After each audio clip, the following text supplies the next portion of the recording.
Je vous fais cette petite vidéo pour vous montrer en fait comment CodeGouv React DSFR propose de résoudre le problème récurrent du manque de certains composants de base dans le DSFR. Du style, voilà, un date select, un date picker, ça a l'air de rien, mais à redévelopper de zéro, c'est ultra long, ultra difficile, surtout quand on commence à prendre en compte les contraintes d'accessibilité.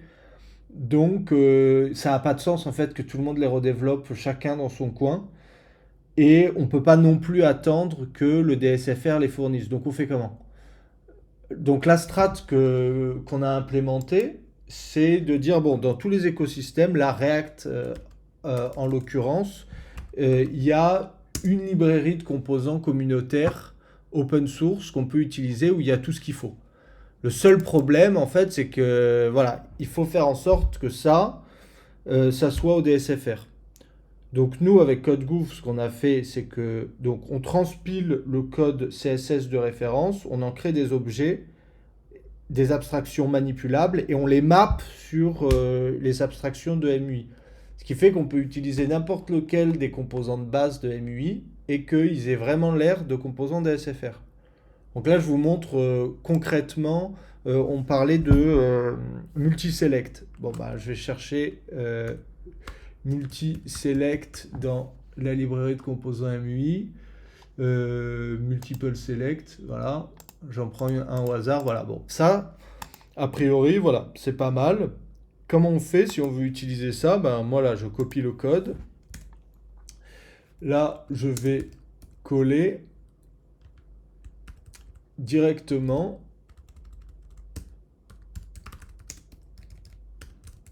MUI Playground, voilà. Ah non, c'est MUI Sandbox que j'ai appelé ça, attendez. Hop. MUI Sandbox, voilà. Donc là, j'ai un serveur qui tourne. Et juste pour vous montrer, voilà. Donc là, vous voyez, j'ai l'exemple. Donc si je désactive le theme provider, je le mets en light, là, on a un composant MUI classique. Maintenant, si j'active le DSFR theme provider, là, par contre, c'est un composant qui est plus, en tout cas, qui respecte la palette de couleurs du DSFR, qui respecte les espacements du DSFR et qui respecte, voilà, les angles, les shadows. Et donc, c'est un composant qui fait pas tâche dans un setup DSFR. Après, on peut aller plus loin. C'est-à-dire que sur ce composant-là, select, je l'ai pris en exemple parce que c'était de ça dont il était question, mais c'est pas forcément un composant sur lequel on a fait un travail au cas par cas. Vous voyez, dans le provider qu'on utilise, là, donc on a MUI, on voit qu'on a un mappage pour les palettes, pour la typographie, le spacing par rapport à ce qu'on a transpilé automatiquement de, de la fiche de style. Donc les classes, les décisions qui sont mappées aux options. Mais on a aussi la possibilité de faire en sorte que euh, on puisse, composant par composant, customiser l'apparence. Donc par exemple pour les MUI Data Grid, là, on a fait un travail en particulier. Et donc si je prends le composant DSFR de référence, donc le composant table, alors composant tableau, voilà. Donc ce composant-là, alors regardez, avec le thème qui a été vraiment customisé en profondeur, là je vais aller chercher dans X Data Grid, je crois que c'est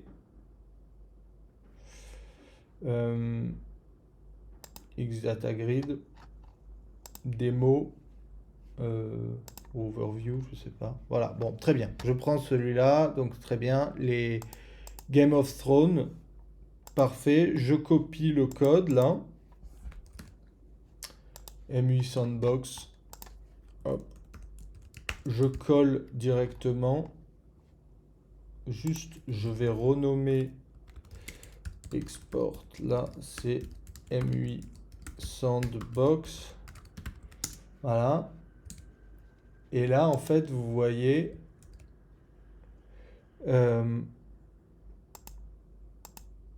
que, bon, j'ai mis un width un peu étroit là sur le main container. C'était pas très malin. J'aurais dû mettre un peu plus large. Alors, c'est où que j'ai fait ça? Max width, mettre 2000.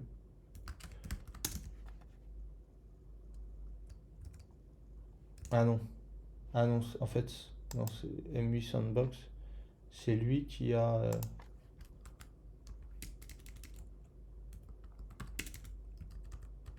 Un width 1000.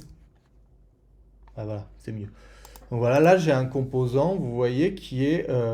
regardez, si je prends le composant de base, MUI, il est très différent du DSFR.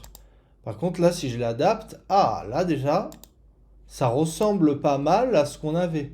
Mais en plus, voilà, on a tout le comportement qui est vraiment super relou à recoder depuis... Enfin, c'est pas relou, mais c'est compliqué, c'est un savoir-faire en particulier.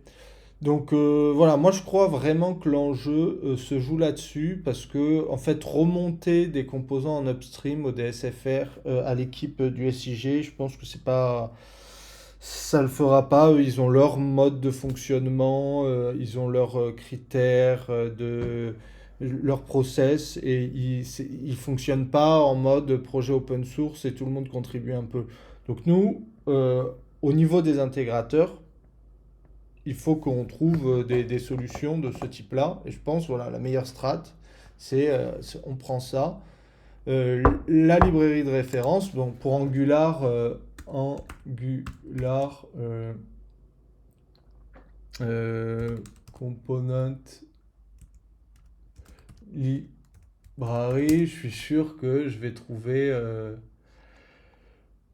je vais, voilà, bon bah voilà, get started. On peut se baser avec cette librairie de composants-là et créer un thème. En fait, la partie qui est difficile, c'est d'arriver à transpiler le code CSS dans des objets manipulables. Mais ça a déjà été fait dans React DSFR. Donc maintenant, créer des wrappers pour les autres frameworks et créer un mapper pour les autres librairies, c'est pas ça le gros boulot. Et c'est un truc que peut-être CodeGouv, en tout cas, aimerait bien faire dans le cadre de son intégration à l'opérateur, si ça se fait, c'est-à-dire généraliser le travail qui a été fait pour CodeGouv React DSFR en 3 mois et en faire une librairie, et faire des déclinaisons de cette librairie pour Vue, Angular et Svelte. Donc voilà, je vous laisse me dire ce que vous en pensez dans le thread. À plus!